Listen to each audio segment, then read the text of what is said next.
আসসালামু আলাইকুম এভরিওয়ান। আজকের এপিসোডে সবাইকে স্বাগত জানাচ্ছি। আজকে আপনাদের জন্য থাকছে চুলায় বানানো বেকড পাস্তা।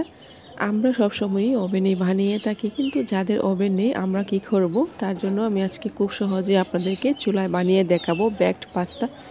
অত্যন্ত মজার এই পাস্তাটি দেখতে পুরো ভিডিওতে আপনাদের থাকতে হবে।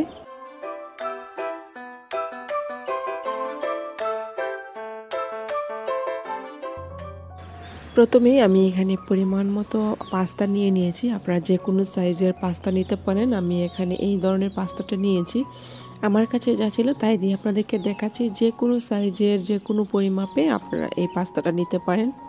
শুধুমাত্র পরিমাপটা কম বেশি করলেই হয়ে যাবে। এটাকে আমি খুব ভালো করে সেদ্ধ করে নিব একটু লবণ দিয়ে। একদিকে আমি সেদ্ধ বসিয়েছি, পাশের চুলাতে আমি একটা প্যান দিয়ে এখানে 2 চামচের মতো বাটার দিয়ে দিয়েছি।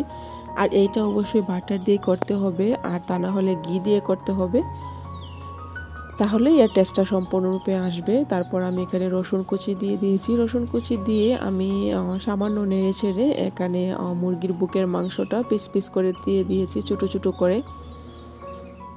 রসুন কুচি কিন্তু লাল করা যাবে না, এদিকে লক্ষ্য রাখবেন, তা না হলে কিন্তু একটা গন্ধ চলে আসবে। তারপর আমি মাংসটাকে একটু ভালো করে 2-3 মিনিটের মতো সেদ্ধ করে নিব নেড়ে ছেড়ে। এই পর্যায়ে যারা আমার সাথে ছিলেন তারা যদি লাইক দিয়ে না থাকেন তাহলে প্লিজ এক্ষুনি একটা লাইক দিয়ে দিবেন। আর যদি সাবস্ক্রাইব করে না থাকেন তাহলে আশা করব সাবস্ক্রাইব করে পাশে থাকা বেল বাটনটি প্রেস করে রাখবেন। পরবর্তীতে আরও সুন্দর সুন্দর রেসিপি পেতে আমাকে কমেন্ট বক্সে জানাতে পারেন, কিন্তু আমি দিয়ে দিব। মাংসটাকে একটু কষিয়ে আমি এখানে দিয়ে দিয়েছি গাজর এবং টমেটো কুচি, তার সাথে আমি দিয়ে দিয়েছি মরিচ গুঁড়া। তারপর আমি দিয়ে দিব এখানে সামান্য লবণ, তারপর গোলমরিচের গুঁড়া দিয়ে খুব ভালো করে এটাকে নাড়ব। 3 থেকে 4 মিনিটের মতো এটাকে খুব ভালো করে নেড়ে মাংসটা সেদ্ধ হওয়া পর্যন্ত অপেক্ষা করব। গোলমরিচের গুঁড়ি দিয়ে দিচ্ছি।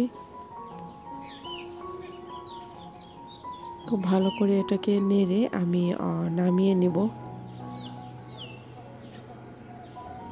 2-3 মিনিটের মতো এটাকে করলে হয়ে যাবে। শুধুমাত্র মাংসটা সেদ্ধ হওয়া পর্যন্ত অপেক্ষা করব। নামিয়ে নিচ্ছি। তারপর একই পাত্রে আমি আবারও এখানে বাটার দিয়ে দিব 1 চামচের মতো। তারপর আমি বাটার দেওয়ার পর এখানে ময়দা দিয়ে দিয়েছি 1 চামচ, দিয়ে খুব ভালো করে ময়দাটাকে বাটারের সাথে মিশিয়ে নিব। এই পর্যায়ে কিন্তু চুলার হিটটা একদমই লো থাকবে, তা না হলে ময়দাটা কিন্তু লেগে যেতে পারে, পুরা লেগে যেতে পারে। তার জন্য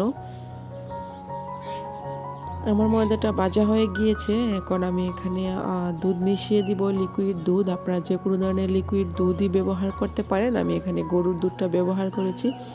দিয়ে কিন্তু এটাকে অনবরত নাড়তে হবে, তা না হলে কিন্তু দলা পেকে যাবে এক জায়গায়, ময়দাটা খুব ভালো করে মিশবে না। তারপর আমি এখানে অরিগানো দিয়ে দিয়েছি। আমরা যে পিৎজাতে যে অরিগানোটা দিয়ে থাকি ওইটাই দিয়েছি। আপনাদের কাছে যদি অরিগানো না থাকে তাহলে এটা না দিলেও হবে, তবে অরিগানোটা দিলে এর একটা টেস্ট চলে আসে। এটা না দিলেও হবে, কোনো সমস্যা নেই। তারপর আমি এখানে সেদ্ধ করে রাখা পাস্তাটা এখানে দিয়ে দিচ্ছি, দিয়ে খুব ভালো করে নেড়ে দিব। আপনারা যদি ফেসবুক থেকে আমার এই রেসিপিটা এখন দেখে থাকেন তাহলে প্লিজ লাইক দিবেন এবং ফলোইং দিয়ে রাখতে পারেন আমার পেজে, পরবর্তীতে আরও সুন্দর সুন্দর রেসিপি পেতে, এবং শেয়ার করে রাখতে পারেন আপনাদের ফেসবুক ওয়ালে। এই পর্যায়ে চুলার হিটটা কিন্তু একদমই লো থাকবে। তার উপর আমি পাস্তার উপর ছড়িয়ে দিচ্ছি আমার ভেজে রাখা চিকেনটার সাথে। আমি উপরে খুব সুন্দরভাবে এটাকে ছড়িয়ে দিব, আর চুলার হিটটা লো রাখবো, না হলে কিন্তু নিচে পুড়ে লাগে যেতে পারে, তার জন্য। তারপর আমি এখানে বাকি যে টমেটোগুলো ছিল ওইগুলো দিয়ে দিয়েছি।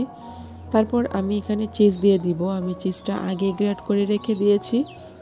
চিজটা আমি একটু বেশি পরিমাণই দিয়েছি, আপনারা যে কোনো অনুপাতে দিলেই হবে। এই রান্নাটা কিন্তু খুবই মজা হয় চুলাতে বানালে, ওভেনে বানালে, দুইভাবেই।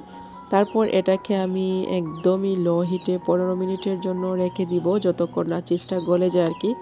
যেহেতু গ্লাস ঢাকনা ছিল, উপর থেকে দেখাই যাচ্ছে যে চিজটা গলে গিয়েছে কি না। তারপর আপনারা 15 মিনিটের জন্য রেখে দিবেন।